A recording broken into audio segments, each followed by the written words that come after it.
మాజీ ప్రధాని పివి నరసింహారావు జయంతి సందర్భంగా పెద్దపల్లి జిల్లా మంథనిలోని మినీ ట్యాంక్ బండ్ బ్రిడ్జిపై ఉన్న ఆయన విగ్రహానికి జెడ్పీ చైర్మన్ పుట్టా మధు పూలమాలలు వేసి నివాళులర్పించారు.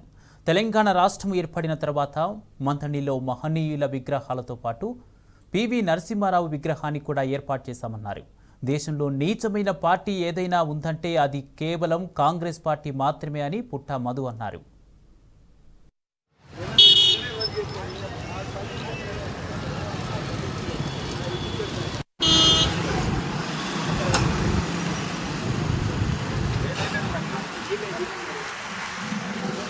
ఎక్కువ